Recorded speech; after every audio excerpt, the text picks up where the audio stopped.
itu An-Naml. Itu kan kisah Nabi Sulaiman. Di situ kan ketika akhirnya menikah dengan Ratu Bilqis, terus kan anak buahnya Nabi Sulaiman itu rebutan untuk memindahkan singgasana istrinya. Ya. Lalu ketika yang pertama, qala Ifrit, berkata Ifrit, aku bisa memindahkan singgasana istrimu itu bahkan sebelum engkau dari duduk menuju berdiri. Ya. Lalu berkata lagi orang yang diajari kitab, dia berkata, aku bisa memindahkannya bahkan sebelum engkau dari nutup mata sampai kebuka mata. Ya, yuk kita lihat deh ayatnya ya. Saya izin ayatnya berapa lupa, izin sambil lihat lagi dulu Qurannya, tapi Quran surat 27 An-Naml. Dan itu pun ditegaskan di Al-Baqarah ayat 102 ya, bahwa Sulaiman itu tidak kafir. Justru dia adalah Nabi Allah. Kalaupun ada jin yang tunduk kepadanya, Allah yang menundukkan. Ya. Kita lihat Quran surat 27. Qala Ifrit. Nah, ini burung hudhud akhirnya menikah. Terus di ayat nih, dimulai dari ayat ke-38. Wahai para pembesar, siapakah di antara kamu yang sanggup membawa singgasananya kepadaku sebelum mereka datang kepadaku menyerahkan diri? Ayat 39-nya, qala Ifritun, Ifrit dari golongan jin berkata, akulah yang akan membawanya kepadamu sebelum engkau berdiri dari tempat dudukmu, dan sungguh aku kuat melakukannya dan dapat dipercaya. Jadi ini jadi dalil bahwa memang bangsa jin punya kemampuan menggerakkan barang. Walaupun ada jin yang mampu, ada yang tidak mampu. Makanya punten ya, kalau awan kan bentuknya tidak padat, singgasana aja bisa diteleportasi gitu istilahnya. Ini kalau kita beriman kepada ayat ya, memang kalau ada tukang pawang hujan yang dia diganggu sama bangsa jin, yang jelas adalah kesyirikan, ya bisa digeser itu awan. Ya, cuman ya kita jangan malah jadi mengimani, oh berarti dia enggak, tetap aja. Kita kan juga punya senjata yang sama, doa, ya Allah jangan hujan, udah bismillah. Hamba pengen memuliakan tamu hamba, ya Allah. Nggak punya tempat untuk nyewa gedung, ini mau nggak mau outdoor. Hamba mohon ya Allah ditahan dulu hujannya, atau turunkan hujan di tempat lain yang juga membutuhkan. Bismillah, Allah dengar gak? Jangan kadang-kadang yang jadi pembedanya adalah ya kadang kita kan nggak yakin sama kita doa sendiri ya. Dan kadang doa kita juga kadang kehalangan oleh dosa sendiri ya. Jadi belum tentu kekabul. Ya. Jadi ini mudah-mudahan juga jadi jawaban pertanyaan kalau misalnya ada yang berkata, oh, kok itu ada yang di dalam tubuhnya ada silet, ada paku, ada apa, sehingga sana bisa dipindahin ke bangsa jin. Tapi tetap kita balik lagi berlindung ke Allah. Gini ya Bu, urusan jadi ngebahas goib nggak apa-apa ya, sebentar ya, sebelum ketawa dulu lagi ya. Jadi gini, sesuatu yang berurusan dengan jin itu ibarat gini Bu, kalau kita di rumah ada kecoa sama tikus, itu pasti diundang oleh kotor, betul ya? Gimana cara memberantas kecoa dan lalernya? Satu, dengan cara semprotan serangga. Memang mati, tapi kalau rumahnya masih banyak sampah, datang lagi nggak? Gitu, ya. Jadi jin ngeganggu manusia itu, ibarat tadi lalar dan tikusnya itu jin ya, ngeganggu manusia itu ada pintunya. Pintu paling besarnya apa? Dosa manusia. Makanya cara terbaik untuk ngebersihinnya gimana? Bersihkan dosanya sampai jin sama laler, sampai jinnya juga malas gitu istilahnya gangguin kita. Sama kayak tadi nih, kita pengen bilang laler sama tikusnya. Cara terbaiknya gimana? Semprotan anti serangga setiap hari, atau bersihin sampahnya sampai benar-benar bersih? Bersihin. Ya. Cuman kan fitnahnya seperti itu ya. Ketika akhirnya naudzubillah ngaji nggak ngerti, maksiat jalan, tahu-tahu mohon maaf, disantet orang gitu, dijahatin orang. Betul sih datang ke ustadz ya, di ruqyah, ada ruqyah syar'i, tapi cara terbaiknya kan kalau mau jujur dibersihin sendiri. Kita yang bersihin sendiri. Ayo atau jadi yang bertakwa. Punten ya, karena dengar lihat videonya dan Banyak yang sudah mengakui, orang-orang yang dulunya pernah menjadi praktisi seperti itu. Contoh pakai susuk biar naksir orang. Ketika digunakan kepada orang yang punten soleh betulan, nggak mempan. Yang biasanya kena dengan yang apa istilahnya, susuk, jaran goyang, apalagi teh, bulu perindu gitu ya, yang bikin pada naksir, nggak perlu tahu istilahnya sih, dah itu mah beda-beda. Nah, punten, biasanya punten. Si korbannya juga ya sholat enggak, maksiat iya, ya. Karena sekali lagi, syaitan dari golongan bangsa jin ngeganggu manusia itu ada pintunya. Pintu terbesarnya adalah kemaksiatan orang itu. Makin sering dia maksiat, makin mudah diganggu. Dan makin sering maksiat kan makin gak yakin sama Allah. Ya, pintu terbesar untuk menutupnya gimana? Takwa. Sama memperbanyak melakukan sunnah-sunnah Rasulullah. Makin gak betah si jin itu untuk ngegangguin, ya, gangguin. Kok gimana kok kalau misalnya kita udah hidup bener lurus, tahu-tahu beneran kena santet, mati betulan lagi, ya. Bismillah, gak mungkin gak sia-sia itu di sisi Allah. Pasti membersihkan dari sekian banyak dosa. Orang dia hidup lurus, tahu-tahu dijahatin kok. Sama ya para nabi juga hidup lurus dijahatin orang. Terhinakan kah? Enggak, tambah mulia derajatnya. Ya.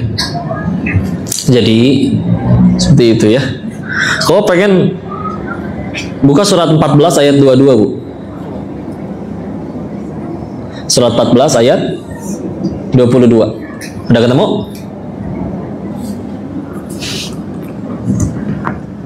Udah ketemu? Ini ayat tentang apa? Ini adalah khotbahnya setan di hari akhir. Mudah-mudahan menyadarkan kita ya. Mau dibaca nggak Arabnya? Baca yuk sama-sama yuk. A'udzu billahi minasyaitonir rajim. Bismillahirrahmanirrahim. Wa qala asy-syaitanu lamma qudiyal amru innallaha wa'adakum wa'dal haqqi wa wa'adtukum fa akhlaftukum wa ma kana li 'alaykum min sultanin illa an دعوتكم فاستجبتم لي فلا تلوموني ولوموا أنفسكم ما أنا بمصرخكم وما أنتم بمصرخي إني كفرت بما أشركتمون من قبل إن الظالمين لهم عذاب أليم. Perhatikan. Dan setan berkata ketika perkara hisab telah diselesaikan. Udah mati semua, Bu. Hisab udah beres. Ketentuan udah keluar nih. Kita masuk surga atau neraka. Setan bakal ngomong kayak begini.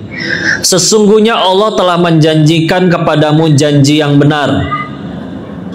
Ya. Beliau menyebutkan, setan menyebutkan bahwa Allah tuh benar. Janjinya benar. Dan aku pun janji juga kepada kamu. Tetapi aku menyalahinya. Kalau bahasa kitanya mah, aku juga janji kepada kamu, tapi bohong, ya, kegocek, ketipu, ya. Aku ngajakin kamu ke dukun, aku ngajakin kamu, ya dia nurut, ya, aku bohongin, ya. Bahasa kitanya gitu ya. Tetapi aku menyalahinya. Tidak ada kekuasaan bagiku terhadapmu, melainkan sekedar aku menyeru kamu, lalu kamu mematuhi seruanku. Setannya berkata, aku nggak punya kuasa apa-apa terhadap kamu. Kalau aku bisikin kamu untuk gak mau sholat, terus kamu tetap sholat, emang aku bisa apa? Ibu dijambak gitu waktu lagi wudhu, disliding, dicubit ginjalnya, ditendang waktu lagi ruku. Ada yang kayak gitu? Gak ada. Dengan tegas setannya mengatakan, aku nggak punya kuasa terhadap kamu manusia. Bu, ibu kalau di rumah nyalain murotal 24 jam, Bu, setan betah nggak? Enggak. Senggak betah-betahnya dia mencet tombol matiin sendiri aja nggak bisa, Bu. Coba tiap dinyalain ada yang matiin, kaget juga, Bu. Ngejeplak tiba-tiba saklarnya. Enggak. Paling cuma bisa ngasih was-was kan. Bosen nih Quran melulu, bosen nih Quran melulu, ganti dong yang lain. Kalau kita nggak mau emang gimana? Dibanting gitu murotalnya? Enggak. Lemah. Betul firman Allah di Quran surat 4 An-Nisa ayat 76.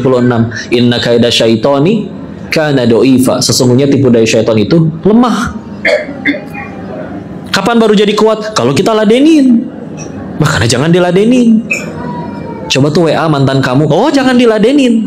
WA nyambung, oh repot itu ya. Ketemuan, oh udah tambah ngaco ya. Tapi kalau dari awal udah nggak diladenin, ya siapa dia? Ya. Belum timbul rasa-rasa ya nggak CLBK no. Ya cepat lari bau kentut. Bukan ya. Lihat, lanjutin lagi ya. Tidak ada kekuasaan bagiku terhadapmu, melainkan sekedar aku menyuruh kamu, kamu yang nurut. Tokonya sepi ya. Tuh katanya mbah yang itu rame. Kamu nggak yang datang ke sana? Apa saya paksa-paksa? Saya seret kamu gitu, saya jambak? Enggak, kamu datang sendiri kan ke dukun itu. Ya, tuh perempuan tuh cantik, deketin. Kamu sendiri kan yang nge-WA perempuan itu. Nggak bisa apa-apa. Nggak boleh paksa sama setan. Makanya dilanjutin, oleh sebab itu janganlah kamu mencerca aku, tapi cercalah dirimu sendiri. Tuh kata setan, kalau gitu kamu nggak usah nyalahin saya, salahinlah diri sendiri. Ada yang saya goda nggak mau nurut, dia yang bahagia di surga, kamu yang mau nurut, salah kamu dong. Nyebelin gak nih setan ya? Aduh, dia yang ngomporin. Aduh ya Allah, cercalah dirimu sendiri, jangan cerca aku. Idih ya juga dah, emang kita yang nurut ya gak? Kita nggak nurut juga nggak dijambak sama setannya ya. Aku tidak dapat menolongmu dan kamu pun tidak dapat menolongku. Nggak bisa saling nolong. Nanti ketika akhirnya kita jatuhkan neraka, jinnya bisa nolongin? Boro-boro. Dia juga lagi repot dihukum sama Allah ya.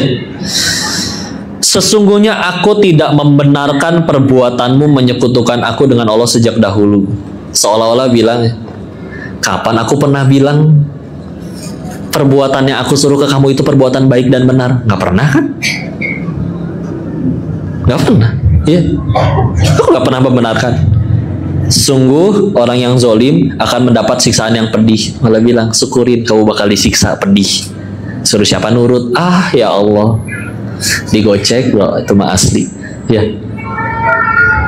Kayu jangan diturutin, lawan. Karena sebetulnya kayak tadi, setiap kali ada was-was datang ngajakin maksiat, terus kita nggak maksiat, apakah badan kita meriang, kepala kita benjol, tubuh kita berdarah-darah? Enggak. Akhirnya kita sendiri yang nurut dengan rela. Terus kan kita suka nyalahin setan ya nggak? Saya digoda syaitan kok. Aing deui kata dia ya. Padahal bisa jadi orang saya lagi libur, orang kamu yang pengen ya. Apa bedanya jin sama syaitan? Betul ya. Jadi gini ya, Allah nyiptain makhluk dari malaikat namanya, dari cahaya namanya malaikat. Kalau dari tanah namanya manusia. Kalau dari api, jin. Jin ada yang nurut kepada Allah, ada yang tidak nurut. Yang membangkang disebutnya iblis ya. Aba wastakbar ya. Ahli Adam fasajadu ila iblis ya. Nah, tidak disuruh nyuruh sujud kepada Adam, dia membangkang ya, iblis ya. Berarti tadi syaitan apa? Syaitan itu betul lebih ke sifat. Jadi kalau manusia punya sifat yang membangkang, dia berarti punya sifat setan juga. Makanya ketika kita berlindung dari godaan syaitan, syaitannya dari mana? Dari dua, minal jinnati wan nas, dari golongan jin dan manusia. Jin dari setan dari golongan jin gitu, cuma bisa ngasih was-was. Yang repot setan dari golongan manusia, bisa nyekek kita, Bu. Ya. Gitu ya. Ini dicatat ya ayatnya, ini surat 14 Ibrahim ayat 22. Mangga kalau mau ikut di share, karena menyadarkan dah ini hasilnya.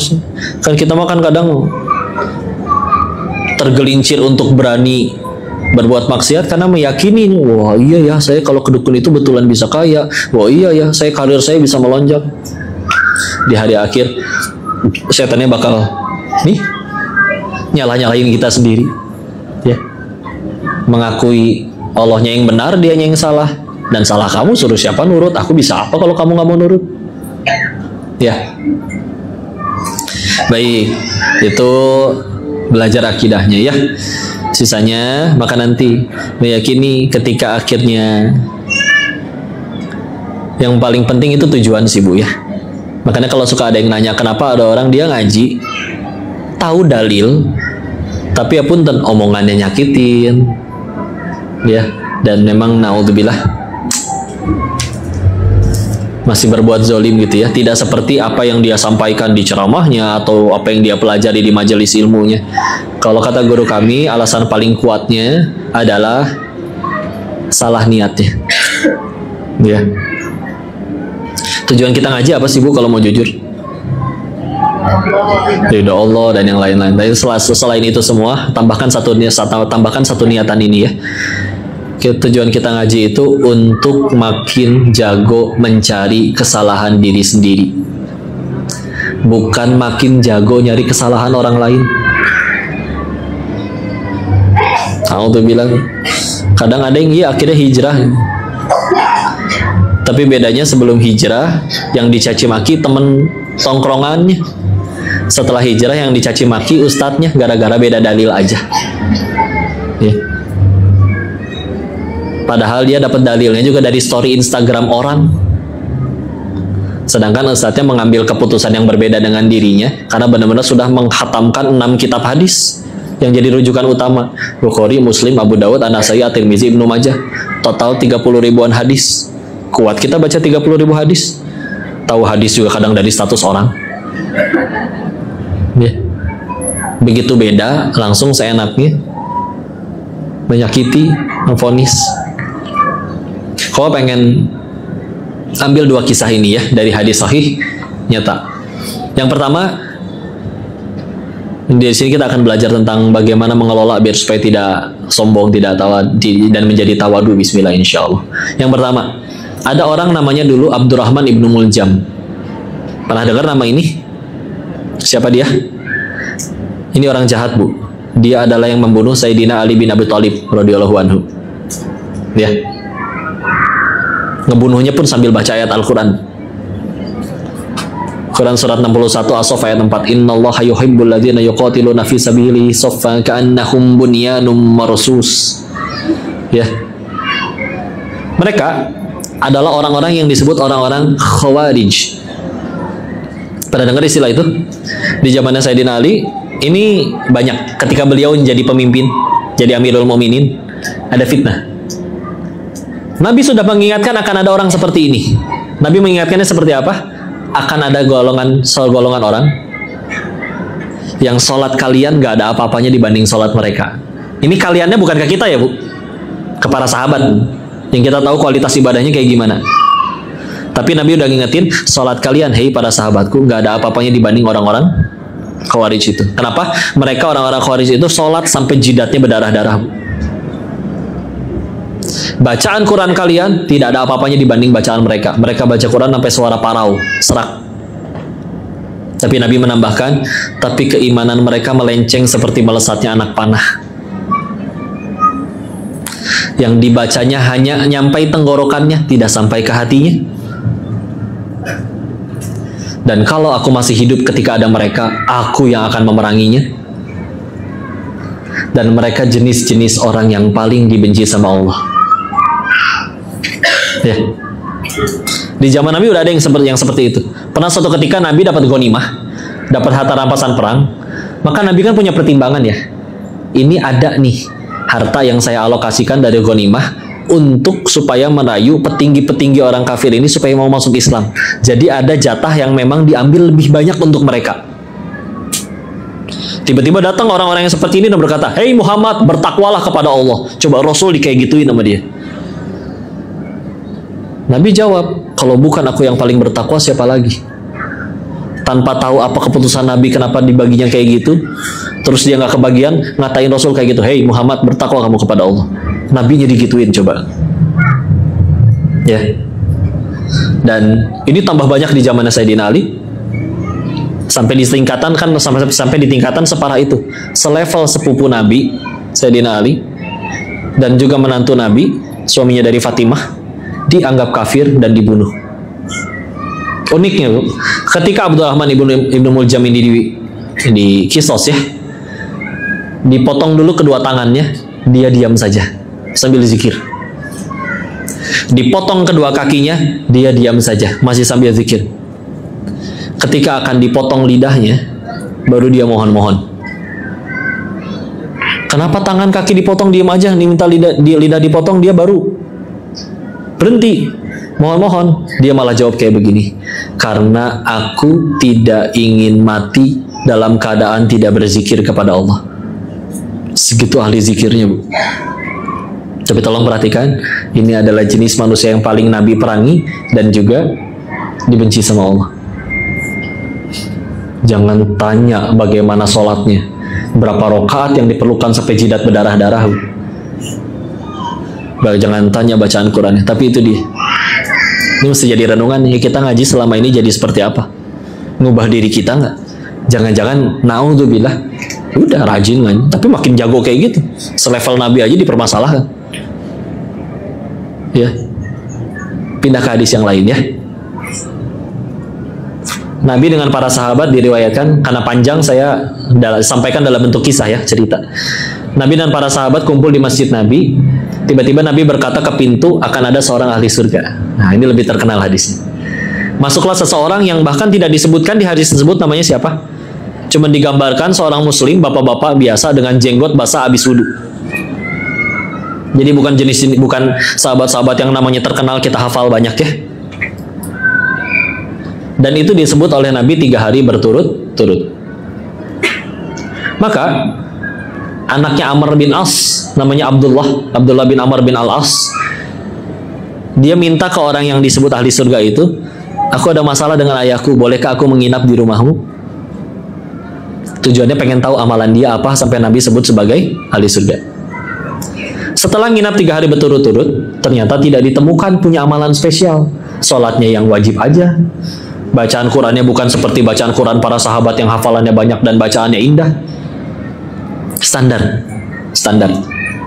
Ketika akhirnya tidak mendapati, dia akhirnya jujur, sebetulnya saya nggak ada masalah dengan ayahku, aku cuma penasaran kenapa Nabi menyebutkan engkau sebagai seorang ahli surga 3 hari berturut-turut. Ya, orang ini jawab, seperti yang kau lihat, ibadah saya segini-gininya, tidak ada yang saya tambah, tidak ada yang saya kurang. Tapi ini dia, aku tidak pernah tidur dalam keadaan belum memaafkan orang-orang yang menyakitiku. Gak pernah pengen nikmat orang hilang, gak pernah dengki. Iya, ibadahnya gak seperti yang Khawarij tadi, tapi mengubah hatinya. Bisa jadi yang jadi perbedaan apa? Tujuan dia ngaji dan ngejar Allahnya apa sejauh ini? Gak semua orang sanggup untuk ngapalin Quran segitu banyak. Berjam-jam berdiri tahajud gak semua sanggup. Ada yang udah punya masalah lutut, gak bisa ibadah sekuat itu. Tapi ketika niatnya benar, Allah ubah hatinya. Karena yuk, ambil waktu duduk sendirian, kalau bisa lagi tahajud, duduk mikirin, sambil ngobrol aja sama Allah, ya Allah, sejauh ini aku ngaji udah jadi orang kayak apa ya? Berubah jadi baik gak? Ya, karena sekali lagi salah satu tujuan kita ngaji adalah makin jago nyari kekurangan diri, bukan makin jago nyari kekurangan orang. Udah meninggal nggak ditanya kekurangan orang atau udah ditanya kekurangan masing-masing. Bu, jangan punya mata kayak lalat ya. Lalat itu mau ditaruhnya di taman bunga pun dia tetap pergi nyari sampah. Jadi kalau misalnya ada orang kumpul di tempat orang baik kayak begini, orang pada ngaji, tetap tuh yang dicari kurangnya. Si Koko salah tuh dalilnya. Si ibu itu nggak matching tuh kerudungnya. Perkara kerudungnya kena sih gelo. Si ibu itu bojigong. Udah ya, jangan. Alhamdulillah di sini mah ASEAN, nggak akan keringetan, jadi nggak akan bau ketek.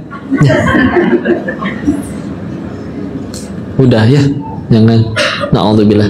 Dulu Buya Hamka tahu? Beliau pernah diajak ngobrol orang. Kalau dapat ceritanya ya, kisahnya seperti ini. Tiba-tiba ada orang bilang ke beliau, wahai Buya, saya udah pernah ke Arab. Ternyata di Arab masih ada maksiat. Buya Hamka jawab apa? Saya juga pernah ke Amerika, ternyata di sana banyak orang baik, orang soleh. Buya ngaco, ini Amerika, nggak mungkin di sana malah banyak orang baik. Gimana kita nyarinya, kata Buya. Kalau kita sibuk nyari yang baik-baik, akan selalu menemukan kebaikan. Tapi kalau emang hati kita udah dengki, buruk, kotor, tiba-tiba ada yang ngasih, kau silakan diminum, racun ya. Suzon aja bawaannya. Capek nggak sih? Capek, naudzubillah. Ya.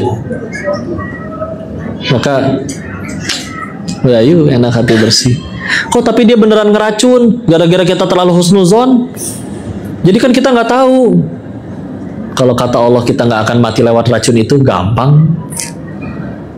Dibikin kita nggak jadi makan, tahu-tahu harus buru-buru berangkat. Gampang. Kalau emang belum waktunya, ya tenang aja. Ada orang udah tiduran di rel, Bu. Keretanya udah lewat masih nggak mati, coba. Nah, keretanya lewat di rel sebelahnya ya, jadi dia akan salah info ya. Ya karena karena belum takdirnya aja ya. Bu,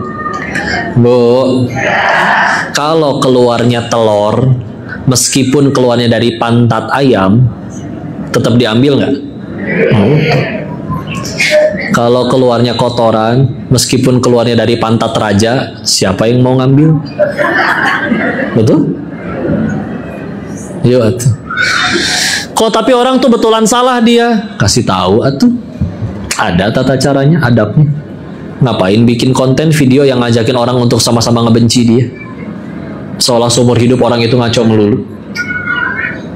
Ya. Jadi, yuk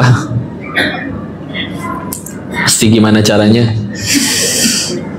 Ngaji kita ngubah diri kita jadi kayak gimana sih? Yuk, harus coba pernah mikirin kayak gitu ya. Karena kalau misalkan nggak ngubah diri, yang diubah orang lain, gimana? Jadi tawadu tuh gimana? Karena jadi akhirnya teh ngaji teh demi fokus nyari orang. Tahu di hadis riwayat Imam Ibnu Majah? Saya tahu kalau tidak dianasai di Ibnu Majah ya.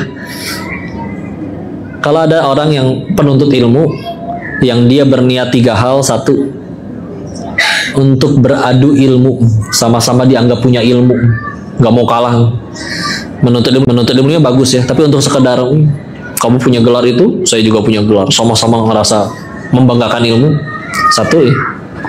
Yang kedua, untuk berdebat dengan orang bodoh, untuk nunjukin bahwa aku lebih pintar, aku lebih tahu dalil, kamu kalah debat sama saya. Dan yang ketiga, untuk memalingkan pandangan orang, maksudnya ngumpulin pendengar, ngumpulin fans ya. Jadi ngaji itu untuk wah ceramah nih, gelo ya saya teh meni pinter, wah keren banget gitu-gitu ya. Kalau ada orang dengan 3 niatan ngaji seperti itu, maka kata Nabi, finnar, di neraka. Ngeri ya, jangan salah niat. Yang ngejaganya itu luar biasa ya. Kalau niat salah, akhirnya jadi berlomba-lombanya bukan mencari keburukan masing-masing, tapi sibuk aja nyari kesalahan. Polisi bukan atau dah ya.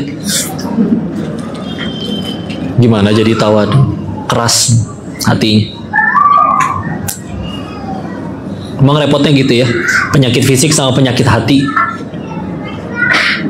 Penyakit fisik itu, Bu, penyakit fisik itu parah nggak parah, sembuh nggak sembuh, dari panu sampai kanker, ujung-ujungnya sama apa? Mati, betul, mati. Penyakit fisik, Bu, dari panu sampai kanker, sehat nggak sehat, sembuh nggak sembuh, parah nggak parah, ujung-ujungnya sama apa? Mati. Tapi sambil di dunia sakit, kita diopname, kita diobatin, disuntik, itu ngegugurin dosa-dosa. Meninggal, penyakitnya nggak akan ikut. Misalkan mohon maaf ya, ada orang meninggal dengan tumor segede bola basket di leher. Wafat, dia soleh bertakwa, penyakitnya ikut nggak? Tahu-tahu tuh di hari akhir, kenapa tuh orang lehernya gede? Nggak ada, nggak ikut penyakitnya. Ya, Orang meninggal, mohon maaf ya, kelindes kendaraan besar, isi perutnya kemana-mana, hari akhir dibangkitkan utuh bu, nggak berantakan perutnya. Walaupun nanti ketika akhirnya naudzubillah tidak jadi orang baik dan masuk neraka, ya hancur lagi ya. Tapi dibangkitkan utuh. Ya, itu penyakit fisik. Kalau penyakit hati itu bukan maksudnya dikatain orang sakit hati ya, itu sakit hati bu. Ini penyakit hati. Ya tadi sombong, angku, dengki, ya, ria, gitu-gitu, ujub, cinta dunia. Maka kalau penyakit hati kebalikannya, di dunianya nggak kerasa karena dikagumin orang, dicintai, dipuji-puji orang terus, bahkan kerasa terlena. Meninggal, tanggung jawabnya ikut. Contoh, dia sombong, dia akan dimintai pertanggungjawaban. Apa yang membuat kamu layak sombong? Hartamu titipan dari Allah, jabatanmu belum 5 tahun udah tangkap KPK, hidungmu cantik, tampan, rupawan, emang kamu yang bikin wajah kayak begitu? Gak mesen kita pengen punya hidung kayak gimana? Ya, jadi nggak ada yang pantas disombongkan. Nah ini dia. Kalau penyakit tadi bedanya ya, fisik sama hati. Kalau fisik sambil di dunianya gugurin dosa, meninggal penyakitnya nggak ikut. Kalau penyakit hati di dunianya nggak kerasa, meninggal efek sampingnya ikut. Maka dari sini aja kita udah bisa jawab mana yang lebih berbahaya, sakit kanker atau sakit sombong. Kok tapi gara-gara kanker orang bisa mati kok? Bisa jadi gara-gara kankernya dosanya lebih bersih daripada yang sehat tapi maksiat. Gak minta kok dia pengen punya kanker. Ada yang orang kena penyakit tuh bawaan bu, gak minta. Tiap hari cuma bisa terkapar sambil zikir, boro-boro berangkat maksiat. Maka surganya lebih terjamin daripada yang sehat tapi maksiat. Repotnya penyakit fisik itu orang gampang ngaku bu. Kalau sakit juga pengen berobat. Aduh sakit nih, berangkat dia ke dokter. Dan di dokter jujur. Nggak mungkin ada orang datang ke dokter, apa gejalanya? Ah nggak mau ah, dokter mah kepo, nanya-nanya wae. Itu gimana ya? Emang dokternya bisa baca hati orang? Nggak bisa. Ya. Maka pasti jujur. Iya nih dok, saya kebanyakan makan emping, asam urat. Ya. Saya kebanyakan makan rendang, kolesterol. Saya kebanyakan makan beling, udah lumping ya.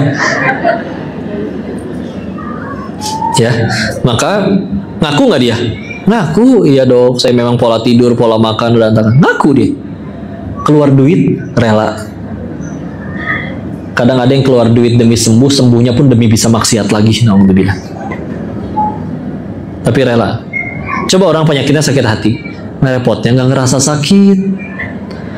Jadi jangankan datang berobat nyari orang yang bisa ngobatin, dokternya ngedatengin juga. Misalkan temennya yang punya ilmu agama, tahu-tahu pengen nyadarin kita, ditraktir itu nggak duaan, ditraktir perut kenyang, nasihatin duaan nggak di hadapan banyak orang.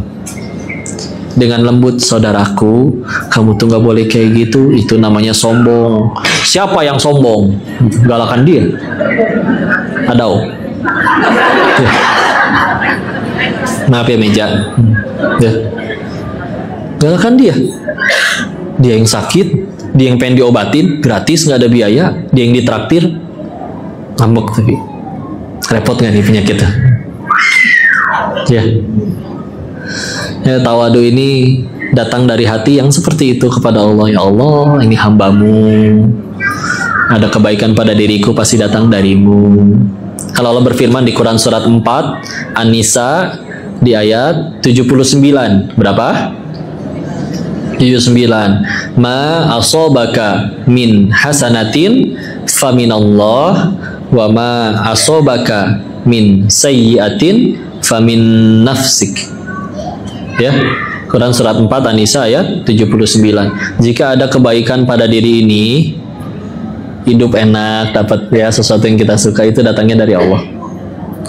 Tapi kalau ada kepahitan, keburukan yang datang pada diri ini, ditipu orang, ditonjok orang, ya disakiti, itu datangnya dari diri sendiri. Allah nggak pernah zolim ke kita. Jadi kita yang ngundang dah.